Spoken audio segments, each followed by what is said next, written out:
Kuwait 20 सालों से 150 crore use tyres क्यों इकट्ठा कर रहा है, जानकर हैरान रह जाएंगे। क्या होता है दोस्तों कुवैत में पुराने टायर का? कुवैत क्यों करता है पुराने टायरों को इकट्ठा? कैसे रिसाइकिल किया जाता है टायरों को? क्यों छा गए थे कुवैत पर काले धुएं के बादल? क्या होता भारत में खराब टायरों का? आखिर क्या नुकसान है टायर को जलाने से? दोस्तों साइकिल से लेकर मोटरसाइकिल तक और बाइक से लेकर कारों तक और कारों से लेकर बसों और ट्रकों तक, छोटे से लेकर किसी भी बड़े व्हीकल में टायरों का इस्तेमाल जरूर होता है। और जैसा कि हर चीज की एक लाइफ होती है तो इन टायरों की भी लाइफ होती है और उसके बाद ये पूरी तरह से खराब और बेकार हो जाते हैं। आपको जानकर हैरानी होगी कि हर साल पूरी दुनिया में करीब 150 करोड़ टायर यूजलेस हो जाते हैं। शायद आपको ये संख्या इस तरह से ज्यादा बड़ी नहीं लग रही होगी। वेल, इसे अगर आप एक दिन से डिवाइड करेंगे तो ये संख्या करीब 41 लाख होगी। यानी हर दिन 41 लाख टायर्स पूरी तरह से बेकार हो जाते हैं। अब यकीनन आपको हैरानी हो रही होगी और ये संख्या इतनी ज्यादा इसलिए है क्योंकि एक कार के टायर की बात करें तो उसकी लाइफ 30,000 से 40,000 किलोमीटर की होती है। यानी उसके बाद इन टायर्स को या तो यूं कहिए कि फेंक दिया जाता है या फिर कचरे में डाल दिया जाता है। तो ऐसे में कभी ना कभी आपने इस बारे में सोचा तो जरूर होगा कि आखिर इनका होता क्या है। कुछ समय पहले की बात करें तो इन टायर्स का कुछ भी नहीं होता था। जिस तरह हम कागज, प्लास्टिक या कांच वगैरह को रिसाइकिल कर लेते हैं उस तरह से इनको रिसाइकिल नहीं किया जाता था। इसकी वजह थी इनको बनाने में सल्फर और रबर का इस्तेमाल किया जाता है। वहीं इनको अगर रिसाइकिल किया जाता है तो इसमें काफी खतरनाक गैसेस निकलती हैं जो कि हमारे एनवायरनमेंट के लिए किसी भी सूरत में अच्छी नहीं होती थी। इसी के चलते कई कंट्रीज में टायर्स की रिसाइकिलिंग भी पूरी तरह से बैन की गई है। यहाँ तक कि यूरोप में तो अगर आपने बेकार टायर को कचरे में भी फेंका तब भी इलीगल है। तो आखिरकार फिर सारी दुनिया बेकार हो चुके टायरों से छुटकारा कैसे पाती है, चलिए जानते हैं। लेकिन उससे पहले आप ये भी जान लें कि जो हम बार बार कह रहे थे कि इनको पहले रिसाइकिल नहीं किया जा सकता था वो इसलिए क्योंकि अब इनको सेफली रिसाइकिल किया जा सकता है, जिसके बारे में हम आपको आगे चलकर बताएंगे। वेल, फिलहाल ये जानते हैं कि दुनिया बेकार टायर से कैसे निपटती है। तो दोस्तों वेस्टर्न कंट्रीज ऐसे बेकार टायरों के ढेर को कुवैत भेज दिया करती है। कुवैत के सुलाइबिया शहर में पुराने टायरों का एक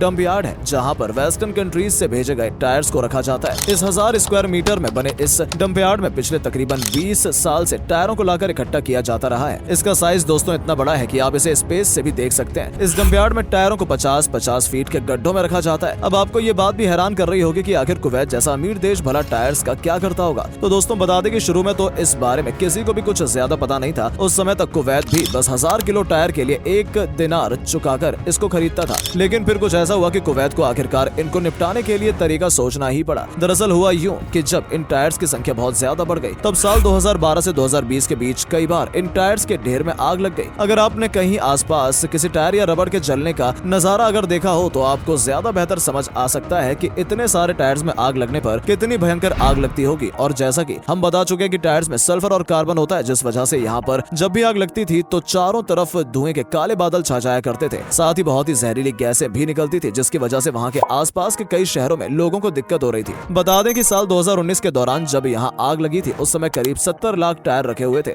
आग इतनी खतरनाक, इतनी भयंकर लगी थी कि 4 दिन तक जलती रही थी। यही नहीं, इस आग को सैटेलाइट से भी देखा गया था। वहीं दूसरी तरफ से आग लगने की वजह से वहाँ की हवा जहरीली हो गई थी। आग का असर 25 लाख स्क्वायर मीटर तक था और इतनी बड़ी संख्या में टायरों के जलने की वजह से कई इंटरनेशनल कम्युनिटीज का भी कुवैत पर प्रेशर बना कि भैया रोको इसे, निपटाओ इन टायरों को। बता दें टायर जलने से कार्बन मोनोक्साइड और सल्फर ऑक्साइड जैसे रसायन निकलते हैं। इन केमिकल्स से सांस लेने की बीमारी और कैंसर तक हो सकता है। इसके अलावा इन जहरीले धुएं का असर लंबे समय तक रहता है। तो दोस्तों इसके बाद कुवैत ने इन टायरों से छुटकारा पाने के लिए एक तरीका ढूंढ ही लिया और उसने पूरी दुनिया में इन टायर्स को रिसाइकिलिंग के लिए भेजना शुरू कर दिया। अब चलिए जानते हैं कि आखिर टायर्स की रिसाइकिलिंग किस तरह से की जाती है। दरअसल इन टायर्स में मेन एलिमेंट होते हैं रबर, कार्बन और स्टील। इसलिए सबसे पहले पायरोलिसिस की मदद से सबसे पहले इन्हें मेल्ट किया जाता है। बता दें कि इन टायर्स को 430 डिग्री सेल्सियस के टेम्परेचर पर रिसाइकिल किया जाता है, जिसकी वजह से रबर से गैस बन जाती है जिसे ठंडा करके फ्यूल की तरह इस्तेमाल किया जाता है। ये फ्यूल डीजल की जगह इस्तेमाल किया जा सकता है। इसके बाद बचे हुए कार्बन और स्टील वायर्स को अलग अलग कर दिया जाता है और स्टील वायर्स को अलग से रिसाइकिलिंग के लिए भेजा जाता है। इसी तरह दोस्तों पुराने टायर्स को रिसाइकिल करने का दूसरा तरीका है टायरों की श्रेडिंग और ग्राइंडिंग करने का। इसकी मदद से पुराने टायर्स का पाउडर बना लिया जाता है और फिर उस पाउडर से कंस्ट्रक्शन में यूज किए जाने वाले टायर्स बना लिए जाते हैं। इनसे ऑयल निकालने और रबर प्रोडक्ट बनाने के अलावा इनके गड्ढे भरे जाते हैं। रोड कंस्ट्रक्शन और ग्राउंड फ्लोरिंग में भी इनका इस्तेमाल किया जाता है। वेल, इस तरह धीरे धीरे दोस्तों अब कुवैत का डंप यार्ड तकरीबन खाली हो चुका है। लेकिन ऐसा भी नहीं है कि सिर्फ कुवैत में ही टायर्स को डंप करने की जगह है, बल्कि पुराने टायर्स दुनिया भर के लिए परेशानी का सबब बने हुए हैं। हालांकि ज्यादातर को रिसाइकिल कर इस्तेमाल कर लिया जाता है, लेकिन इसके बावजूद कई देशों में इसके डंप यार्ड हैं जहां लाखों टायर्स पड़े रहते हैं। आग लगने की वजह से इनसे बेहद जहरीला धुआं निकलता है जो हमारे एनवायरमेंट और हेल्थ दोनों के लिए खतरनाक होता है। बता दें कुछ रिपोर्ट्स के मुताबिक दुनिया भर में ऐसी बहुत सी जगह है जहाँ पर तकरीबन 4 लाख से ज्यादा टायर्स को डंप करके रखा गया। अब दोस्तों पुराने टायरों के मामले में भारत की तरफ देखा जाए तो नेशनल ग्रीन ट्रिब्यूनल NGT के आंकड़ों के मुताबिक भारत में हर साल करीब 2,75,000 टायर से यूजलेस हो जाते हैं, लेकिन इनको कैसे निपटाया जाए इस बारे में कोई खास इंतजाम नहीं है। यही नहीं, इसके अलावा करीब 30 लाख बेकार टायर रिसाइकलिंग के लिए इंपोर्ट किए जाते हैं। भारत इन पुराने टायरों का सबसे बड़ा खरीदार है। रिपोर्ट्स के मुताबिक दुनिया भर में पिछले 5 सालों में पुराने टायरों की ट्रेडिंग करीब दोगुनी हो गई है। ये टायर ज्यादातर भारत और मलेशिया जैसे देशों को बेचे जाते हैं। सबसे ज्यादा बेकार टायर ब्रिटेन, इटली और अमेरिका से बेचे जाते हैं। मलेशिया की बात की जाए तो यहाँ रिसाइकलिंग के लिए रूल्स फॉलो तो किए जाते हैं, लेकिन पर्दे के पीछे भी इलीगल रिसाइकलिंग का कारोबार किया जाता है, जिसमें किसी भी तरह के नियम कानून का ध्यान नहीं रखा जाता। कुछ समय पहले दक्षिण मलेशिया के कुछ इलाकों में बड़े लेवल पर जहर फैलने की बात सामने आई थी, जिसकी वजह थी पायरोलिसिस के जरिए नियमों को ताक पे रख के रिसाइकलिंग करने वाली कंपनियां। वहीं भारत में सरकारी आंकड़ों की बात की जाए तो जुलाई 2019 तक पूरे देश में 637 लाइसेंसी पायरोलिसिस प्लांट थे, जिनमें से 270 प्लांट्स में गाइडलाइंस को फॉलो नहीं किया जा रहा था, जिस वजह से 116 को बंद करना पड़ा था। यही नहीं, ये बात भी सामने आई थी कि ज्यादातर प्लांट्स में बिल्कुल नॉर्मल मशीनों का इस्तेमाल किया जा रहा था, जिसकी वजह से वहां काम करने वाले मजदूर भी कार्बन पार्टिकल्स रेंज में आते थे और इन प्लांटों से निकलने वाला धुआं, धूल और तेल आसपास के इलाकों में फैलता था। रिसाइकलिंग के इस खेल के बारे में कहा जाता है कि देश भर में ऐसे सैकड़ों गैर लाइसेंसी पायरोलिसिस प्लांट चल रहे हैं। तो दोस्तों, ये थी बात पुराने टायरों की। वेल, हम तो यही कहेंगे कि भाई जब रिसाइकिल किया जा सकता है तो कम से कम रूल्स को फॉलो करते हुए तो करो। और हाँ दोस्तों, एनवायरनमेंट के लिए थोड़ा योगदान तो हम भी कर सकते हैं। अगर थोड़ी दूरी पर जाने के लिए गाड़ी की जगह पैरों का इस्तेमाल कर लें या पब्लिक ट्रांसपोर्ट का इस्तेमाल कर लें। तो दोस्तों, कैसा लगा आपको हमारा ये वीडियो, कमेंट करके जरूर बताइएगा। इस वीडियो में फिलहाल इतना ही, मिलते हैं अगले वीडियो में। वीडियो पसंद आई हो तो वीडियो को लाइक और चैनल को सब्सक्राइब जरूर कर लीजिएगा। धन्यवाद।